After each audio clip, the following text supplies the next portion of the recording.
हाय दोस्तों, कैसे हैं आप।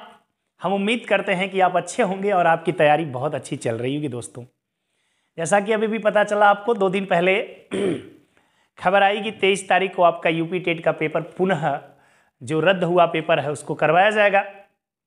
फिर से मैं आ गया यूपी टेट का आपको जो बाकी के सिलेबस हमारे मेंसुरेशन बच गए थे उनको पूरा कराने दोस्तों, और आपको मैथ के अच्छी प्रैक्टिस कराने के लिए। तो आज हम स्टार्ट करते हैं मेंसुरेशन, और मेंसुरेशन के दूसरे टॉपिक सर्किल हम पढ़ चुके थे दोस्त, बहुत ही बेहतरीन तरीके से, बहुत ही आपको पसंद आया वृत्त सर्किल। लेकिन अब स्टार्ट करने वाले हैं ट्रायंगल, त्रिभुज पढ़ने वाले हैं दोस्तों आज। और आज की वीडियो में आप जानेंगे पूरी तरीके से त्रिभुज का जो बिल्कुल फंडामेंटल चीज़ें हैं, जो बिल्कुल बेसिक सी चीज़ें हैं, जिनको कि आप बिना जाने त्रिभुज के क्वेश्चनों को लगा नहीं सकते। तो बेसिक्स फार्मूले और बेसिक चीज़ें ट्रायंगल में क्या होती हैं वो आज हम जानेंगे, और इस पर आधारित कुछ बेसिक्स क्वेश्चन भी देखेंगे। लेकिन नेक्स्ट वीडियो जो इसकी आएगी उसमें जो प्रीवियस ईयर एग्जाम में आए हुए क्वेश्चन है और जितने प्रकार के क्वेश्चन इस पर बन सकते हैं उन सारे की बात करेंगे। आइए दोस्तों, क्लास की शुरुआत करते हैं बिना टाइम गवाए हुए और स्टार्ट करते हैं ट्रायंगल। ट्रायंगल जैसा कि आप जानते हैं 3 ऐसे बिंदु जो कि संरेख ना हो, संरेख का मतलब एक रेखा में ना हो, उन्हें अगर मिला दिया जाएगा उन तीनों बिंदुओं को तो उनसे जो आकृति बनती है वो एक ट्रायंगल बनती है। त्रिभुज में दोस्तों 3 बिंदु होते हैं, सपोज ये ए हो, ये बी हो और ये सी। 3 बिंदु होते हैं और इन तीनों बिंदुओं को मिलाने से जो संरचना बनती है उसी को त्रिभुज कहते हैं। त्रिभुज में 3 भुजाएं होती हैं दोस्तों, इन्हीं के साथ कोण होते हैं 3 आपके, जैसा कि मैं बना रहा हूं आप देख रहे होंगे ये 3 कोण होते हैं। तो त्रिभुज में आपको 3 भुजाएं दिख गई, 3 कोण दिख गए दोस्तों, और 3 बिंदु जिनको मिलाने से त्रिभुज बना था ये हो गए। त्रिभुज के तीनों कोण जो आंतरिक कोण आपको दिखाई दे रहे हैं दोस्तों, इनका जो सम होता है, इनको जो जोड़ा जाए तो ये तीनों कोणों का जो सम होता है वो 180 अंश के बराबर होता है दोस्तों। चूंकि हम बात मेंसुरेशन की कर रहे हैं दोस्तों, इसलिए मेंसुरेशन में हम बात करेंगे उन त्रिभुजों की जिनका कि मेंसुरेशन में उपयोग किया जाता है। तो वो आपके आते हैं एक्चुअली, ऐसे तो हम समझे तो त्रिभुज 6 प्रकार के हो जाते हैं दोस्तों, 3 भुजाओं के आधार पे और 3 कोणों के आधार पे। लेकिन हमें मेंसुरेशन में जो त्रिभुज पढ़ने हैं, जिनके टाइप पढ़ने हैं, वो दोस्तों हमारा पहला जो आपका हो जाएगा वो आपका हो जाएगा समबाहु त्रिभुज। क्या होगा दोस्तों? समबाहु त्रिभुज। पहला क्या पढ़ेंगे? समबाहु त्रिभुज। पहला हम पढ़ने वाले हैं प्रकार में कि समबाहु त्रिभुज। और दूसरे प्रकार की बात करेंगे दोस्तों तो वो हो जाएगा समद्विबाहु त्रिभुज। क्या पढ़ेंगे? समद्विबाहु त्रिभुज। तीसरा पढ़ने वाले दोस्तों हमें विषमबाहु त्रिभुज। क्या पढ़ने वाले हैं? विषमबाहु त्रिभुज। और चौथा हम पढ़ेंगे दोस्तों समकोण त्रिभुज। क्या पढ़ेंगे? समकोण त्रिभुज। ध्यान दीजिएगा दोस्तों, ये 4 प्रकार के त्रिभुज जो कि आप मेंसुरेशन में पढ़ने वाले हैं, इन 4 प्रकार के त्रिभुजों को आप मेंसुरेशन में देखेंगे दोस्तों। अगर मैं इनको मिटा दूं,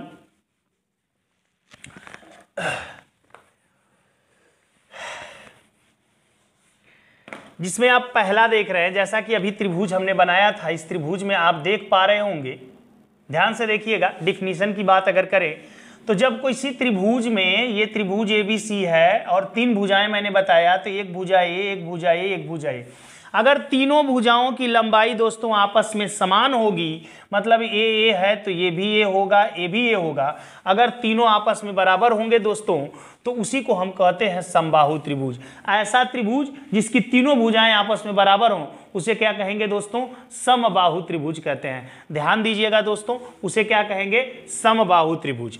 अगर समद्विबाहु की बात करें, नाम से ही लग रहा है, द्वि मतलब 2, इसमें अगर कोई 2 भुजा आपस में बराबर हो जाए दोस्तों, सपोज ये त्रिभुज है और इसकी भुजा इस भुजा के बराबर हो जाए और ये अलग हो जाए, ये मान लीजिए ABC त्रिभुज हो, अगर ये A है तो ये भी A हो और ये B हो, 2 भुजाएं आपस में अगर बराबर हो जाएंगी दोस्तों तो कहा जाएगा कि वो समद्विबाहु त्रिभुज होता है। उसी प्रकार से अगर जिस त्रिभुज की तीनों भुजाएं अलग अलग हों, जिस त्रिभुज की तीनों भुजाएं क्या हों दोस्तों? अलग अलग हो जाएंगे, जैसा कि लिखा है विषम, विषम का मतलब भिन्न, अलग अलग होगी तीनों भुजाएं, तो कहा जाएगा कि वो विषम बाहु त्रिभुज है। लेकिन वहीं पे समकोण त्रिभुज की बात किया जाए दोस्तों, तो ऐसा त्रिभुज जिसमें एक कोण समकोण हो, मतलब एक कोण 90 डिग्री का हो, उसे हम क्या कहेंगे दोस्तों? समकोण त्रिभुज कहते हैं। उसे क्या कहते हैं? समकोण त्रिभुज। त्रिभुज इसमें भी 3 भुजाएं होंगी, इनके भी तीनों कोणों का योग 180 अंश होगा, लेकिन ये खास बात होगी कि इनमें एक कोण समकोण, समकोण का मतलब होता है 90 डिग्री, एक एंगल 90 डिग्री का हो जाएगा दोस्तों। और इसमें जो होता है, जो समकोण बनाने वाली भुजाएं होती हैं, इनको छोड़ करके जो 90 के ठीक सामने भुजा होती है, ये सबसे बड़ी भुजा होती है दोस्तों। क्या होती है? सबसे बड़ी भुजा होती है। शेष दोनों क्या होती हैं? छोटी भुजाएं होती हैं। इन्हीं में लगता है आपका पाइथागोरस का प्रमेय दोस्तों, उनकी बात हम आगे करेंगे। अब आइए दोस्तों, एक एक त्रिभुज की हम बात करते हैं और उनके क्या क्या मेंसुरेशन में उनसे पूछे जा सकते हैं, उनके बारे में बात करते हैं। एक बात मैं बता दूं, जो इंपॉर्टेंट आपकी एग्जाम की दृष्टि है, समबाहु त्रिभुज और समकोण त्रिभुज से क्वेश्चन अक्सर आपके एग्जामों में पूछे जाते हैं दोस्तों। तो समबाहु त्रिभुज को हम पहले देखने जा रहे हैं। तो जैसा कि पहले ही बता दिया कि ऐसा त्रिभुज ये होता है जिसमें इसमें तीनों भुजाएं इसकी क्या होती हैं दोस्तों? बराबर होती हैं। तीनों भुजाएं क्या होती हैं दोस्तों? बराबर होती हैं। आइए, बहुत ज़्यादा नहीं आपको ले जाऊंगा, इतना बताऊंगा कि जितना आपसे काम चल जाए। फिर हम रेलवे के लिए जब पढ़ेंगे या पुलिस के लिए जब पढ़ेंगे, तो वहाँ पे इनके बारे में बहुत अच्छे से जानने की कोशिश करेंगे दोस्तों। जैसे हमने एक समबाहु त्रिभुज बनाया जिसमें तीनों भुजाएं इसकी क्या है? आपस में बराबर है। आपसे पूछता क्या इसमें है? आपसे पूछेगा कि परिमाप बताइए। क्या पूछेगा? परिमाप बताइए। परिमाप को P से दिखाते हैं दोस्तों चार्ट में। परिमाप में हमने बताया था कि बाहर बाहर का जो नाप होता है, बाहर बाहर की बाउंड्री का जो नाप होता है, वही किसी त्रिभुज का या किसी चतुर्भुज का या जो भी फिगर होगा उस फिगर का परिमाप होता है। तो हम ए जोड़ दें दोस्तों, तो क्या हो जाएगा? 3 ये क्या हो जाएगा? 3 ये। इसको हम कह सकते हैं ऐसे, 3 गुणते क्या? भुजा। तीनों भुजाएं बराबर है, इसलिए परिमाप बराबर क्या लिख सकते हैं? 3 गुणे भुजा। यदि इसे 60 में लिखें तो P बराबर लिखेंगे 3, और भुजा A अगर हो हमारी तो 3A हो जाएगा दोस्तों। पहला सूत्र आपका है। दूसरे सूत्र की अगर बात करें दोस्तों, तो हम बात करेंगे इसके क्या? ऊंचाई की बात करेंगे। देखिए ये क्या होता है, यहां से इस पे अगर मिला दिया जाए तो इस समबाहु त्रिभुज की खासियत होती है दोस्तों, अगर हम इनके शीर्ष से इसकी सामने वाली भुजा पर एक परपेंडिकुलर लाइन खींचें, तो ये लाइन इनको 2 बराबर भागों में भी बांटती है और इस पे परपेंडिकुलर भी होती है। यही ऊंचाई हमारी है दोस्तों। इसी ऊंचाई का हमको मान निकालना है। ये मान निकलता कैसे है फिर कभी वीडियो में बात करेंगे दोस्तों, बट यहाँ पे मैं डायरेक्ट आपको फार्मूला ही बताता हूँ कि उसकी ऊंचाई अगर हमको बात की जाए तो ऊंचाई बराबर हम क्या करेंगे? करड़ी में 3/2 इंटू भुजा होता है दोस्तों। ये कहाँ से आता है, कैसे आता है, किसी दूसरी वीडियो में हम चर्चा कर लेंगे दोस्तों। ऊंचाई बराबर करड़ी में 3/2 इंटू भुजा होता है। अगर इनको हम 60 में लिखें तो h बराबर लिखते हैं करड़ी में 3/2 इंटू क्या? a। करड़ी में 3/2 इंटू क्या हो जाएगा दोस्तों? a हो जाएगा। अगर हम तीसरी बात कर लें, इसके क्षेत्रफल की बात करते हैं, किसके क्षेत्रफल की दोस्तों? समबाहु त्रिभुज के क्षेत्रफल की बात करते हैं, तो ये होता है करड़ी में 3/4 गुणे भुजा का स्क्वायर। क्या होता है? भुजा का स्क्वायर। क्षेत्रफल को ए से दिखाते हैं दोस्तों, 60 में कहें तो करड़ी में 3/4 a का स्क्वायर हो जाएगा। करड़ी में 3/4 a का स्क्वायर आपका हो जाएगा a क्षेत्रफल। अब आप दोस्तों आप जान गए कि समबाहु त्रिभुज का परिमाप क्या होता है? 3a। समबाहु त्रिभुज की ऊंचाई का फार्मूला करड़ी में 3/2a और समबाहु त्रिभुज के क्षेत्रफल का फार्मूला करड़ी में 3/4a स्क्वायर हो जाएगा दोस्तों। इसको आप नोट करेंगे, जब क्वेश्चन आएगा तो हम इसी फार्मूले का उपयोग करके क्वेश्चनों को लगाएंगे। ये दोस्तों हम दूसरे त्रिभुज समद्विबाहु की बात करते हैं। तो ऐसा अब त्रिभुज होगा दोस्तों कि जिसमें 2 भुजाएं आपस में क्या होंगी? बराबर होंगी और तीसरी भुजा अलग हो जाएगी। ऐसे सवालों को लगाने के लिए दोस्तों हम क्या करते हैं कि हीरो सूत्र या हीरोज फार्मूला का उपयोग करते हैं दोस्तों। जो फार्मूला क्या होता है उसके बारे में हम आपको बताते हैं कि करड़ी में s-a और s-b इंटू हो जाएगा s-c दोस्तों। ठीक है, इस फार्मूले का उपयोग करके हम इनका क्षेत्रफल निकाल सकते हैं दोस्तों। इससे और इससे आपके बहुत कम क्वेश्चन आपके एग्जाम में बनते हैं दोस्तों, बट बनेंगे तो दोनों के क्वेश्चन हम इसी हीरोज फार्मूला से लगा लेंगे। जैसे ये विषम बाहु को भी ले लेते हैं इसी के साथ। विषम बाहु का मतलब होता है तीनों भुजाएं दोस्तों क्या होंगी, अलग अलग होंगी। अलग अलग मतलब ये बी और ये क्या हो गई, सी। थोड़ा सा गौर करिएगा दोस्तों, ये है हीरोज फार्मूला। इस हीरोज फार्मूले में यश देख रहा है। यश जो होता है ये अर्ध परिमाप होता है। अर्ध परिमाप का मतलब, परिमाप का मतलब आप बाहर बाहर की बाउंड्री समझ रहे थे, अगर ये होगा ये होगा ये बी होगा, तो अर्ध परिमाप क्या होगा, परिमाप का आधा। मतलब अगर तीनों भुजाएं अलग अलग जैसे ए वाली हों तो a प्लस बी प्लस सी बटे क्या हो जाएगा दोस्तों, 2। ये होता है अर्ध परिमाप, मतलब यश की वैल्यू। ध्यान दीजिएगा दोस्तों, अगर इसके हम क्षेत्रफल की बात करेंगे, इसमें अगर हम इस समद्विबाहु त्रिभुज के क्षेत्रफल की बात करें तो थोड़ा सा गौर दीजिएगा। यहाँ पे थोड़ा सा आप समझने की कोशिश करिएगा कैसे इसके लगाएंगे। इसमें तो दो भुजाएं आपस में बराबर हो जाएंगी ना दोस्तों। जैसे हम इसका फार्मूला अगर यूज करें ए वाला, तो यस तो यस ही रहेगा, एस माइनस ए करेंगे तो yes minus A, S minus B भी यस माइनस ए ही है तो यस माइनस ए हो जाएगा, और यहाँ पर हो जाएगा एस माइनस बी। इसको थोड़ा ध्यान दीजिए दोस्तों, एस माइनस ए 2 बार है, तो जो भी चीज गूढ़े में 2 बार होती है करड़ी के अंदर तो ये बाहर निकल जाती है। तो यहाँ पे अगर हम क्षेत्रफल की बात कर रहे हैं दोस्तों, तो यहाँ पे देखिए क्षेत्रफल आ जाएगा एस माइनस ए, करड़ी में एस माइनस बी। ध्यान देंगे यहाँ पे हम क्या बता रहे हैं, समद्विबाहु त्रिभुज के क्षेत्रफल की बात कर रहे हैं। हीरोज फार्मूला का यूज यदि करते हैं तो जो दोनों में कॉमन है भुजा, उसको परिमाप से घटा के बाहर निकाल लेंगे, और अंदर क्या बचेगा दोस्तों, एस और एस माइनस, जो अलग भुजा थी उसका अंतर। फिर इनको हम करड़ी से बाहर निकलेगा तो निकाल के मल्टीप्लाई कर लेंगे दोस्तों, हमारा क्या आ जाएगा, आंसर। लेकिन इसके लिए दोस्तों, इसके लिए तो यही ना होगा, क्योंकि इसमें तीनों भुजाएं क्या हैं दोस्तों, अलग अलग है। तीनों भुजाएं क्या हैं, अलग अलग है। Yes, S minus A, S minus B, S minus C, तीनों भुजाएं अलग अलग हैं। हाँ, यस के लिए ध्यान रखिएगा कि यस क्या है, यस अर्ध परिमाप है। तो इसके लिए भी क्षेत्रफल की बात करेगा और इसके लिए भी क्षेत्रफल की बात करेगा दोस्तों, तो दोनों के लिए हम इस हीरोज फार्मूला का उपयोग कर सकते हैं। इसके लिए बात करेगा तो थोड़ा सा हम इसको मॉडिफाई कर दिए हैं कि जो कॉमन भुजा होगी वो एस माइनस से बाहर और अंदर यस एस माइनस भी बचेगा, और इसके लिए हम इसी का यूज कर लेंगे दोस्तों। तो हमने इस प्रकार से तीनों का पढ़ लिया। अब आइए देखते हैं समकोण त्रिभुज। समकोण त्रिभुज देखेंगे दोस्तों। समकोण त्रिभुज में आपको पहले ही हमने बताया था, समकोण त्रिभुज में दोस्तों क्या होता है, एक कोण होता है आपका समकोण, मतलब 90 डिग्री का होता है। बड़ा ही इंपॉर्टेंट होता है, इससे बहुत सारे क्वेश्चन बनने की संभावनाएं हैं दोस्तों। यहां पर देखिए, अगर ये हो, ये बी हो, ये सी हो, ध्यान दीजिएगा, नाम इसका पी क्यू आर हो सकता है, नाम पे मत जाइएगा दोस्तों। अगर 90 के सामने आप देख रहे हैं तो ये सबसे बड़ी भुजा होगी दोस्तों। क्या होगी, सबसे बड़ी भुजा होगी, और बकिया ये दोनों छोटी भुजाएं हो गई।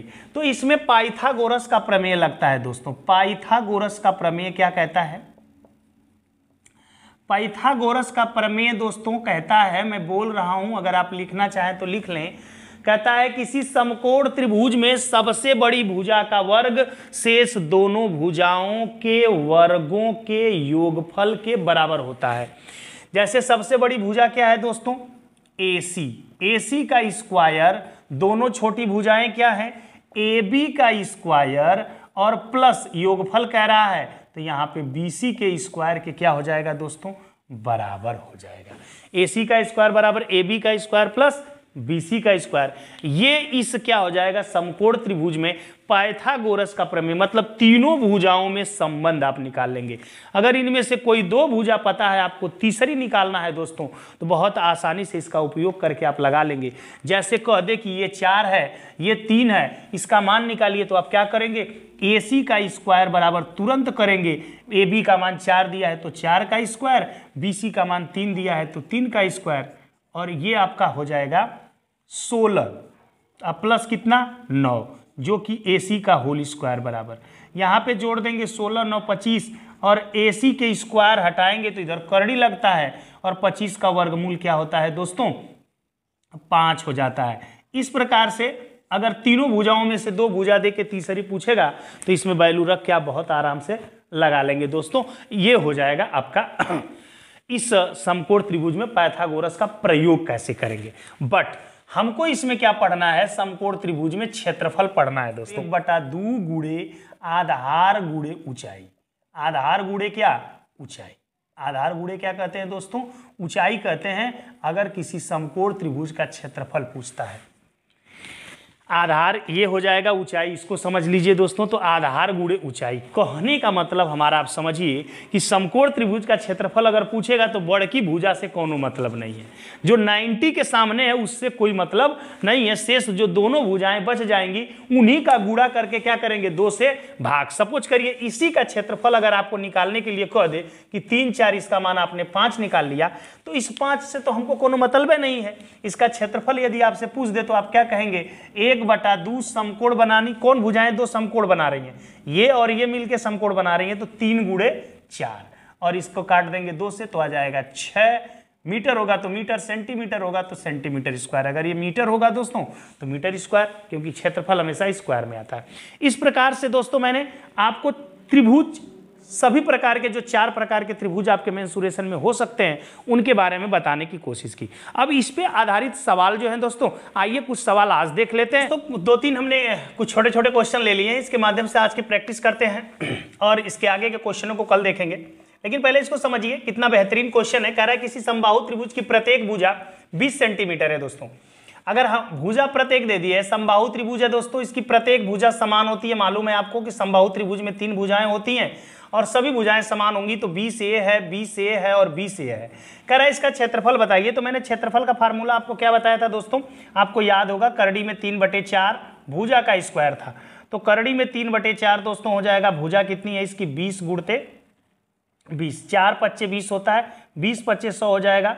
100 करड़ी में 3 सेंटीमीटर, तो सेंटीमीटर स्क्वायर कर देंगे दोस्तों, मीटर है तो मीटर स्क्वायर। ये हो जाएगा इसका क्षेत्रफल। दूसरा क्वेश्चन की बात कर ले दोस्तों। दूसरा कह रहा है कि एक समबाहु त्रिभुज का क्षेत्रफल। अब देखिए इस बार क्षेत्रफल दे दिया है दोस्तों, तो तुरंत हम समबाहु त्रिभुज के क्षेत्रफल का फार्मूला लिखेंगे, करड़ी में 3/4 भुजा का स्क्वायर, जो हमको दे दिया। अब हमको इसमें दिया क्या? क्षेत्रफल का दे दिया है। क्षेत्रफल का जो मान है वो हमको दे दिया है, तो क्षेत्रफल के मान का यही ध्यान देना होता है दोस्तों। जो हमको दिया गया है उस मान को उसके फार्मूला से हम क्या करते हैं? तुलना कर देते हैं। जैसे यहाँ पे 400 करड़ी में 3 आपको क्या है? दे दिया है, और इसके हम फार्मूला से इसकी तुलना अगर कर दें, क्योंकि ये क्षेत्रफल हो गया, क्षेत्रफल का फार्मूला, तो करड़ी में 3 से करड़ी में 3 कट जाएगा, 4 चौको हो जाएगा 1600 = a स्क्वायर। अगर स्क्वायर हटाएंगे तो ये करड़ी में हो जाता है दोस्तों, यहाँ पे हो जाएगा 1600 = a। अगर 1600 = a हो गया दोस्तों, तो 1600 का वर्गमूल लेंगे तो कितना आ जाएगा? 40। कितना हो जाएगा? 40 हो जाएगा, क्योंकि 1600 का 40 का क्या होता है? वर्ग होता है, तो 16। तो ये प्रत्येक भुजा कितनी हो जाएगी? पूछा इसका परिमाप बताइए।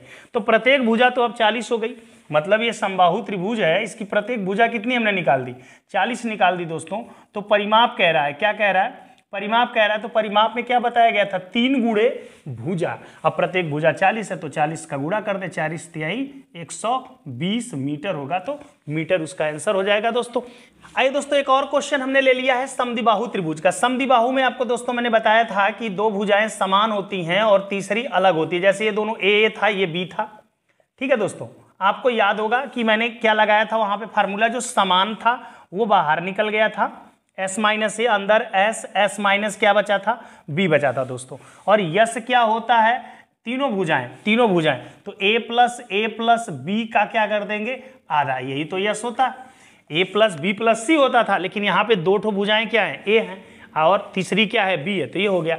अब आइए, करा समद्विबाहु त्रिभुज का आधार, मतलब एक भुजा जो है मान लीजिए ये 8 है, तथा समभुज का मतलब जो समान भुजा है वो कितनी है? 5 है दोस्तों। तो कह रहा है उस त्रिभुज का क्षेत्रफल। तो क्षेत्रफल का देखिए दिमाग में आपको बात आनी चाहिए दोस्तों कि जो समान भुजा है वो यस में से घटा के बाहर लिखेंगे, और जो असमान है वो अंदर रहेगी यस के साथ। तो पहले यस की वैल्यू यहाँ से निकाल लें दोस्तों। तो तीनों भुजाओं को जोड़ेंगे तो 5 + 5 + 8/2, ये हो जाएगा 18/2। काट देंगे दोस्तों तो कितना आ जाएगा? 9। वैल्यू को पुट कर ले। यहाँ पर देखिए 9 में से कितना? पहली जो समान भुजाएं 5 घटा दीजिए, और ये करड़ी में आ जाएगा 9, और यहाँ से 9 में से कितना घटाना है दोस्तों? 8 घटा दीजिए, क्योंकि b का मान कितना है? 8। 9 में से 5 जाता है 4। अब ध्यान देना दोस्तों, यहाँ पर करड़ी में क्या हो जाएगा 9, और 9 में से 8 गया, 1 का गुणा करेंगे तो 9 ही होगा। आइए 9 करड़ी से बाहर निकल के क्या हो जाएगा 3 बराबर कितना हो जाएगा 12 सेंटीमीटर होगा दोस्तों, तो सेंटीमीटर स्क्वायर हो जाएगा, मीटर होगा तो मीटर स्क्वायर। तो 12 सेंटीमीटर स्क्वायर इस समद्विबाहु त्रिभुज का क्षेत्रफल होगा दोस्तों। तो समद्विबाहु समबाहु पे कुछ क्वेश्चन आपने देखा, और अच्छे क्वेश्चन जो होंगे इन पे हम नेक्स्ट क्लास में देखेंगे दोस्तों। आज के लिए इतना ही। वीडियो कैसी लगी आप कमेंट करके जरूर बताएंगे दोस्तों। जय हिंद।